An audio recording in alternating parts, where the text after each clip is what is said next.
tous et bienvenue sur la chaîne. Aujourd'hui, je vais vous parler du liquid stacking. Le liquid stacking, c'est une technique qui permet de stacker ses jetons, mais d'une manière différente et inédite. J'ai cherché un petit peu sur le net et notamment sur YouTube, j'ai rien trouvé. Donc tant mieux si on est les premiers à vous parler de ça. Vous allez voir, c'est une technique qui est innovante, qui est spécifique et il faut bien comprendre le concept avant de pouvoir utiliser cette technique-là. Donc là, ça tombe bien au moment où je vous en parle. C'est en train de sortir.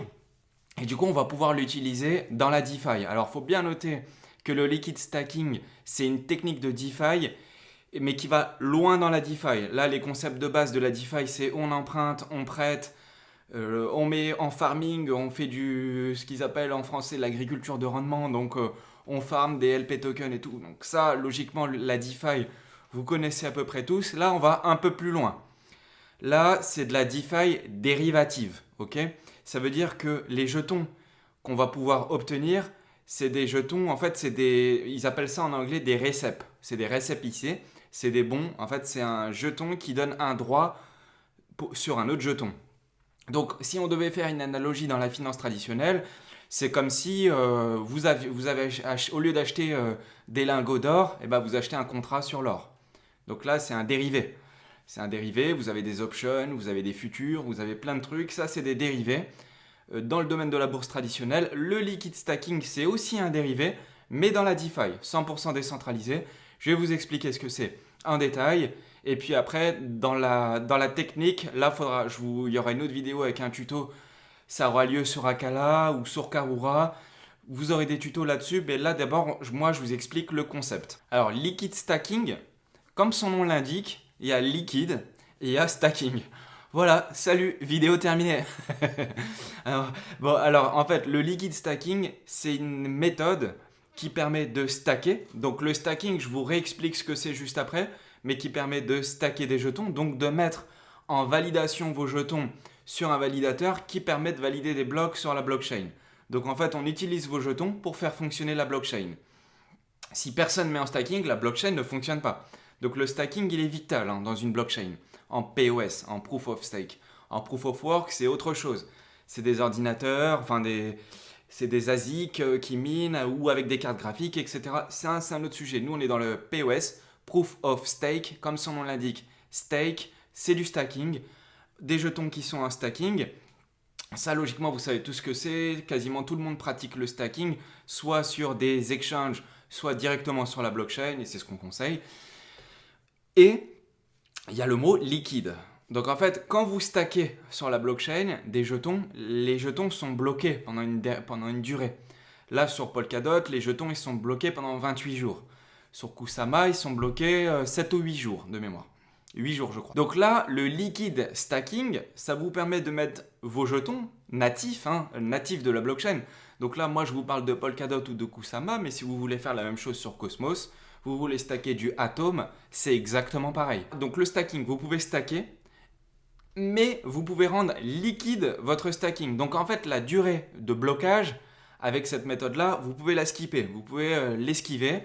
Ça veut dire que en fait, vous déposez des jetons en validation dans un projet. Le projet récupère les jetons de tout le monde et après, c'est le projet qui va mettre en validation sur les validateurs lui-même. En échange des jetons que vous déposez, le projet, il vous libère un autre jeton.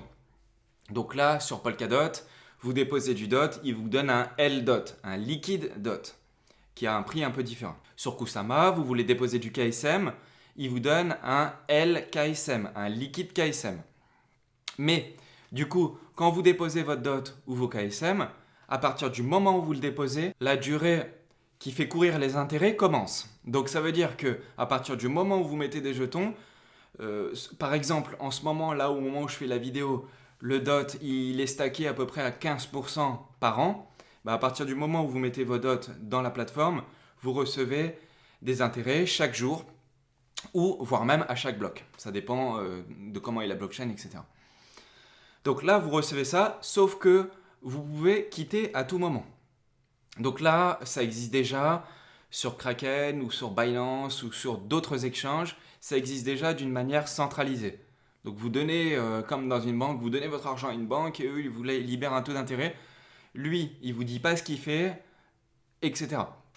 Là, vous allez pouvoir le faire de manière décentralisée. Donc, vous savez ce qui se passe. Vous pouvez les libérer à tout moment. Donc, la durée de blocage, au revoir, elle n'y est plus. Mais c'est pas tout. C'est encore 2 fois plus puissant que ça, puisque en plus, on vous donne un jeton liquide, un liquide DOT ou un liquide KSM sur Polkadot. Peut-être que sur Atom, on vous donnera un liquide Atom, un L Atom, j'en sais rien. Mais en tout cas, on vous donne un jeton, ce qui s'appelle en anglais un recep. Un recep, donc c'est un reçu, c'est un bon. En fait, c'est un droit de récupérer les jetons que vous avez déposés. Donc vous déposez des jetons, on vous donne un droit de pouvoir les récupérer après. Ce bon-là, ce recep, vous pouvez le réutiliser. Donc ce recep, après, vous pouvez le farmer. Ce recep, vous pouvez l'utiliser pour autre chose. Vous pouvez le vendre. Vous pouvez le prêter. En fait, du coup, là, vous commencez à multiplier les taux de rendement. Donc avec le liquid stacking, vous stackez. Et pendant que vous stackez, avec le bon que vous recevez, vous allez pouvoir, donc c'est un dérivé, hein, avec le bon que vous avez, vous allez pouvoir faire d'autres choses. Prêter, vendre, faire du farming, etc. Et du coup, vous allez cumuler les rendements. Donc, c'est une sorte d'effet de levier. À noter que si vous vendez votre liquid stacking, après, votre bon pour récupérer votre jeton natif, vous ne l'avez plus. Donc si vous le vendez, pensez bien que si vous voulez récupérer votre jeton, de toute façon, il va falloir représenter un bon. Donc voilà, il y a des stratégies qui se mettent en place autour de ça. Là, de toute façon, les stratégies, on en parlera un peu plus tard si ça vous intéresse. Dites-le moi, je vous expliquerai les stratégies qu'on peut utiliser avec ça. Mais pour l'instant, je vous explique que le concept pour que tout le monde comprenne bien comment ça marche et si vous voulez l'utiliser. Alors, on passe sur le PC et je vais vous illustrer tout ça. Alors là, vous voyez à l'écran, à gauche, chaque petit point, en fait, un point, c'est une personne. C'est vous, c'est moi, c'est n'importe qui. Donc en fait, vous avez des jetons. Actuellement, comment ça se passe le stacking? Vous avez des jetons. Vous les mettez en délégation. Donc vous déléguez vos jetons à des validateurs. Ok? Ça, c'est le mécanisme DPoS, délégation, délégation Proof of Stake. Vous déléguez vos jetons à des validateurs. Donc vous voyez les validateurs à droite, ils reçoivent plein de jetons de plein de personnes différentes. Et avec ces jetons-là, ils vont valider des blocs et ils vont valider des transactions. Ils vont vérifier les transactions. Ok, ça c'est dans la blockchain. Quand vous utilisez ou vous faites la même chose sur Kraken ou Binance, vous stackez sur un exchange, lui en réalité, l'exchange derrière, il fait la même chose. Sauf qu'il vous donne un petit peu moins ou alors il vous appâte en vous donnant un petit peu plus pour une durée ultra courte. Mais s'il vous donne un petit peu plus, lui ça l'arrange parce qu'il sait que de toute façon il y a des gens qui vont oublier, qui vont laisser des jetons et après ils vont travailler avec ces jetons-là. Peu importe. De toute façon, le stacking c'est ça. Donc vous avez des jetons, vous nominez un validateur, le validateur valide les transactions. Donc ça, je vous l'avais déjà expliqué, logiquement vous savez comment c'est. C'est la blockchain centrale, la relay chain qui valide toutes les transactions. Et vous avez des validateurs sur la blockchain native, donc vous pouvez l'avoir sur Polkadot, vous pouvez l'avoir sur Kusama, vous pouvez l'avoir sur Atom, vous pouvez l'avoir sur Ethereum, vous pouvez l'avoir à peu près sur tout. Mais sur Polkadot, vous avez les mêmes choses, les mêmes concepts de stacking sur chaque parachain. Okay? Donc là, vous voyez les validateurs, c'est les petits traits roses. Et à chaque fois, chaque parachain, donc c'est un projet. Donc vous allez l'avoir sur Akala, vous allez l'avoir sur Moonbeam, vous allez avoir du stacking sur toutes les blockchains de Polkadot. Donc vous allez avoir du stacking sur Akala, du stacking sur Moonbeam, du stacking sur Astar Network, du stacking sur Bifrost, du stacking sur Kill Protocol, du stacking sur Basilisk, du stacking sur tous les projets. Tous les projets Polkadot, ils vont vous proposer du stacking. Pourquoi? Parce que c'est la méthode de consensus, c'est comme ça qu'ils valident les blocs. Okay, donc aujourd'hui, quand vous validez, quand vous sélectionnez, vous mettez en stacking des jetons sur la blockchain, donc là je vous montre Polkadot, alors c'est un peu compliqué. Donc c'est-à-dire que l'expérience utilisateur, voilà, faut se plonger dedans, faut être un peu un geek, etc. Donc là, c'est clair que en utilisant une plateforme qui est simple comme Kraken, qui est centralisée, c'est sûr que là, vous n'avez pas besoin de vous prendre la tête, il n'y a pas de durée de blocage, c'est facile, même moi je l'utilise un petit peu. Donc là, demain, vous allez avoir la même chose que ce type de plateforme, mais sur des projets comme Akala. Donc là, vous allez pouvoir dire, je mets par exemple 10 dots en stacking, Et donc là, vous aurez le taux d'intérêt. Donc là, le taux d'intérêt actuel sur Polkadot, c'est... Alors, la moyenne, c'est 14,1. Donc là, en vrai, on stack à 14,68% par an. Et là, vous allez pouvoir faire la même chose, mais de manière décentralisée. Donc, vous allez prêter vos jetons, vous allez en réalité, les jetons, vous allez les laisser au projet. Et c'est le projet qui va s'occuper de faire le stacking. Donc là, j'ai trouvé une illustration qui est intéressante.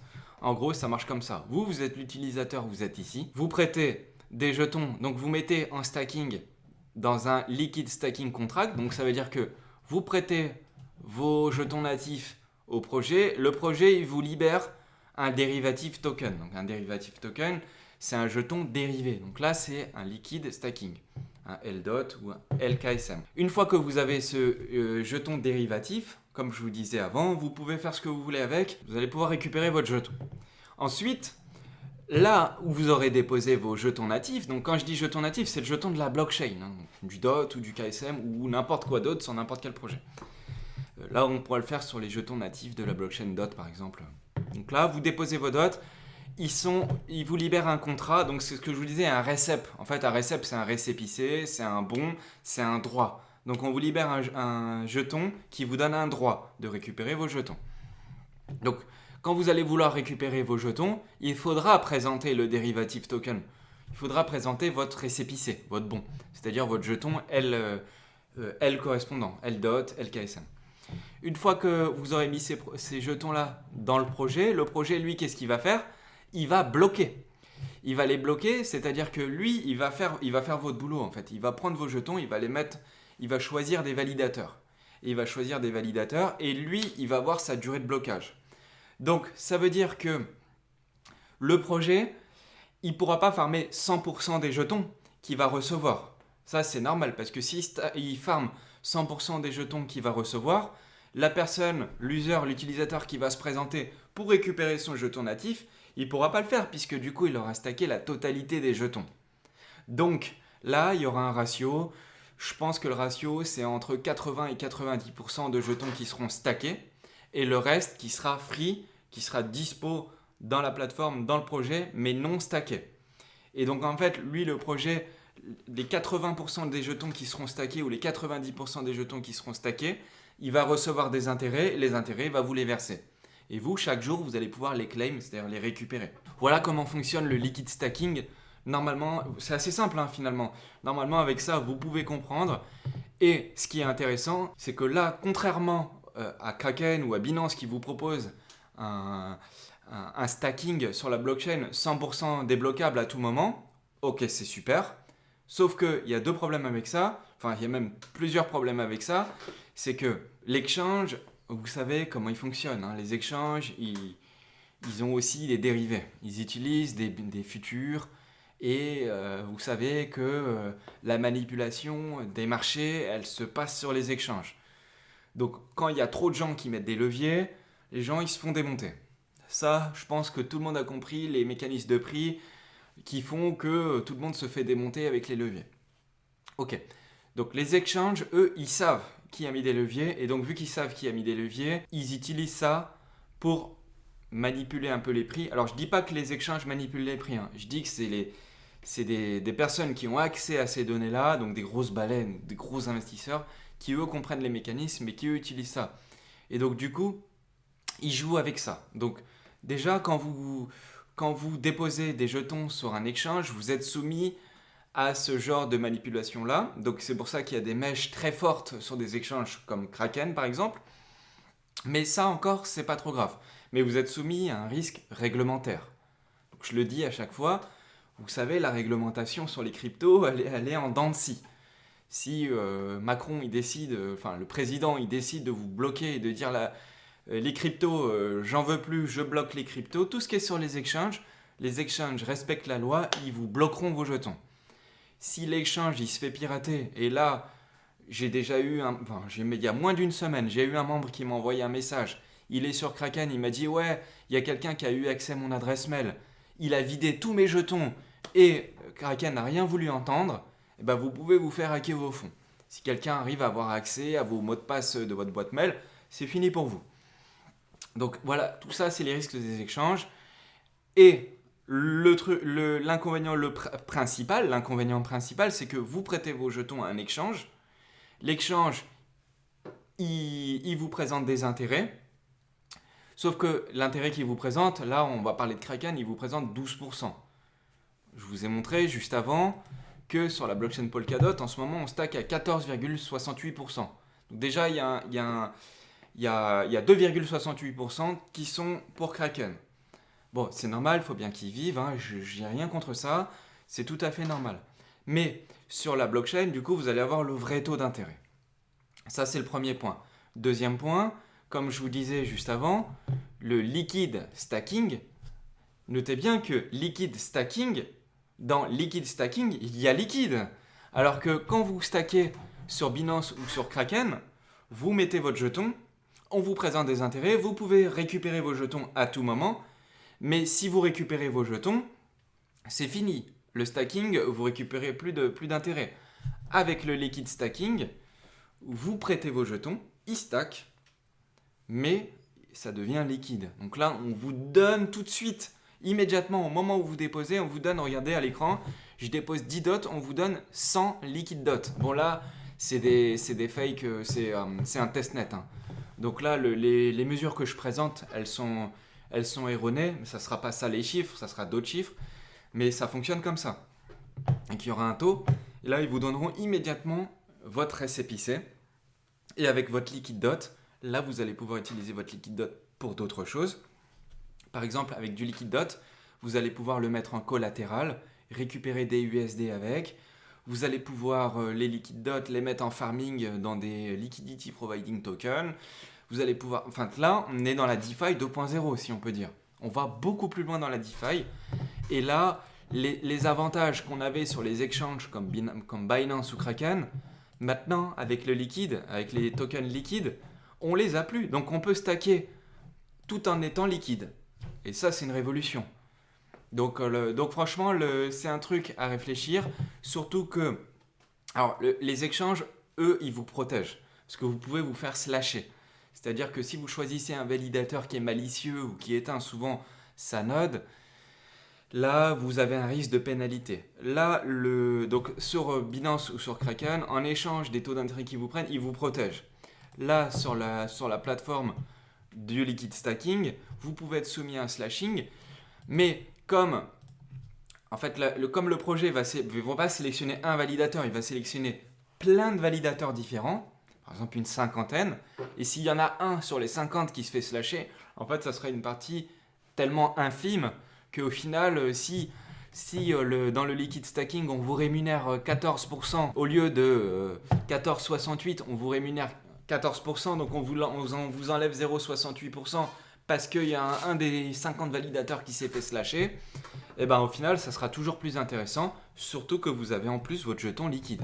Voilà, j'espère que c'est clair pour vous, que vous avez compris le concept. Logiquement, avec ça, ça devrait le faire. Notez que, alors là, ça c'est la méthode simple. Notez qu'on peut aussi aller un peu plus loin. Il faut bien comprendre que quand vous allez représenter votre récépissé, quand vous allez représenter votre liquide token, il y aura plusieurs méthodes. Vous voyez, pour récupérer votre jeton, il y aura 3 méthodes. Soit vous récupérez le jeton tout de suite, en échange, il va vous prendre un petit peu de frais. On va dire, d'accord, mais si tout le monde récupère son jeton, je vous donne un exemple. S'il y a le marché qui commence à se casser la figure, tout le monde veut récupérer ses jetons pour pouvoir les vendre. Notez que le projet, lui, il a mis 90% en blocage dans le réseau avec une durée. Donc, la durée de blocage sur Polkadot, c'est 28 jours. Donc, il aura seulement 10% des jetons disponibles. Donc si tout le monde vient récupérer les jetons et que le projet n'a que 10% de jetons, et ben en fait, si vous voulez récupérer vos jetons tout de suite, il y aura des frais.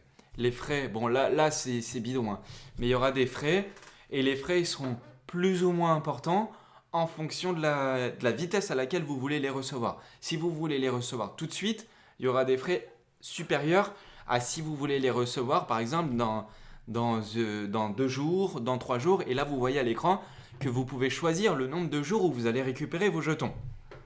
Et plus vous choisirez une durée longue, et moins les fees, les frais seront importants.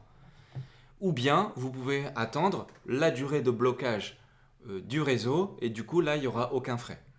Donc franchement c'est super. Le concept il est super, on vous laisse choisir, on vous laisse le choix. C'est plus soit noir soit blanc, là pour une fois on nous laisse le choix et ça fait plaisir et c'est ça le concept de la blockchain. On le voit, le système, comme je vous disais, il y aura entre 80 et 90% des jetons qui seront bloqués dans le réseau. Là, dans l'exemple, c'est écrit, hein, il y aura le bonded ratio. En fait, c'est le ratio des jetons qui seront bloqués dans les validateurs.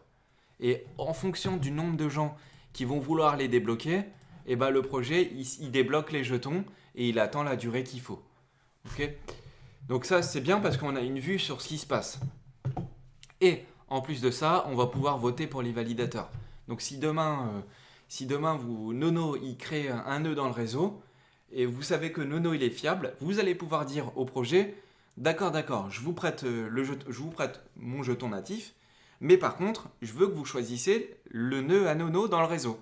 Parce que je sais que Nono, lui, il est solide, et je sais que je vais jamais me faire slasher parce que Nono, il est tous les jours derrière son PC.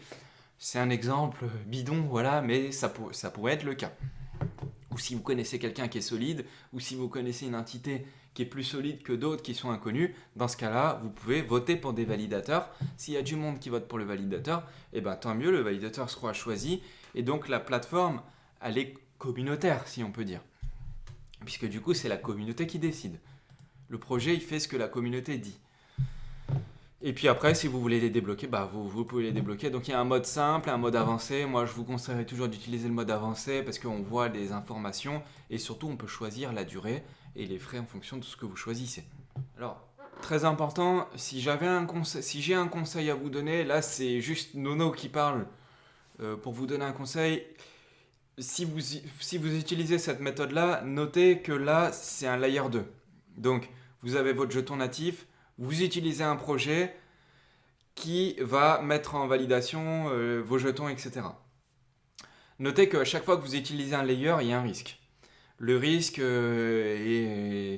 ça peut arriver de temps en temps, ça n'est jamais arrivé sur Polkadot et les contrats, ils sont audités, donc logiquement, ça ne devrait pas arriver, mais notez-le quand même, c'est important. Si j'avais un conseil à vous donner, vu que c'est un layer 2, vous recevez un jeton dérivatif, ce jeton-là dérivatif, si vous le prêtez sur une autre blockchain, qui est aussi en layer 2 pour faire du farming ou autre, moi, si j'avais un conseil à vous donner, c'est rester avec ces jetons-là sur la même blockchain. Parce que là, vous allez pouvoir commencer à utiliser des cross-chains, des bridges et tout.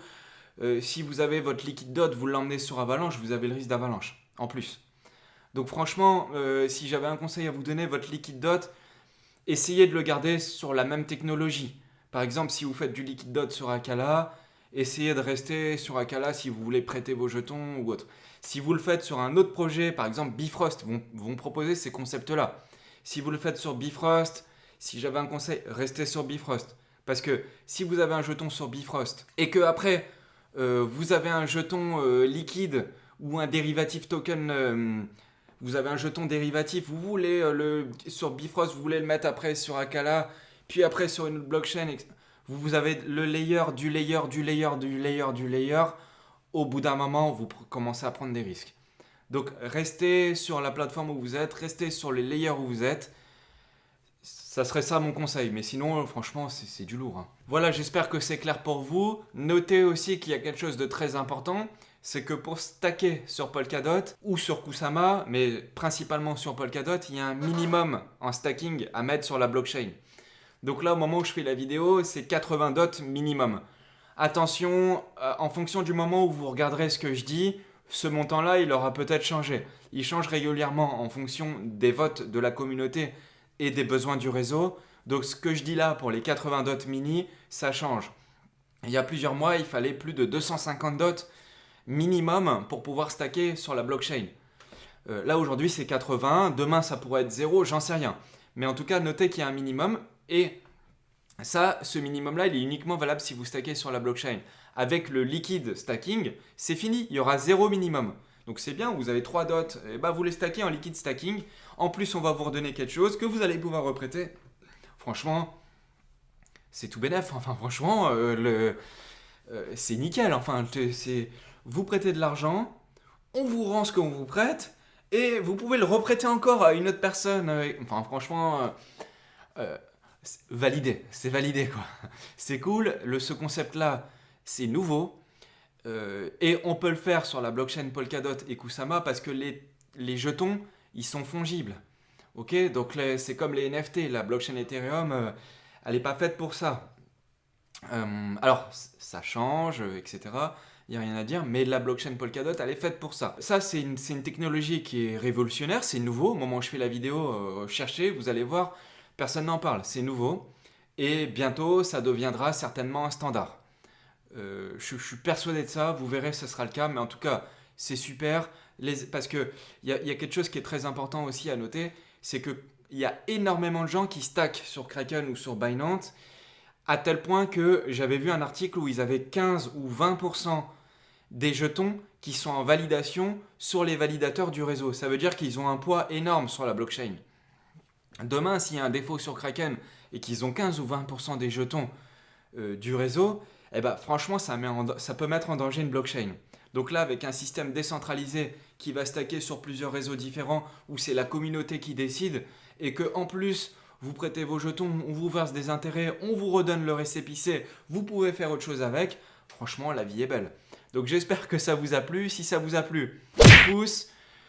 Si vous avez besoin de stratégie pour faire ça, des idées de comment on pourrait utiliser le liquid stacking, je pourrais le faire le moment venu. Demandez-le moi, on verra ça. Pour les stratégies, je pense du coup ça sera certainement sur ma chaîne perso, parce que là je donne les infos, les concepts, mais à mon avis, pour tout ce qui est technique pour passer entre les mailles du filet, ça c'est mon truc, et dans ce cas-là on en parlera ailleurs. Donc j'espère que tout ça vous a plu. Pouce, je vous dis à bientôt. Vous pouvez nous suivre sur Discord ou sur Twitter, et ça nous fera plaisir. Allez, ciao, à bientôt.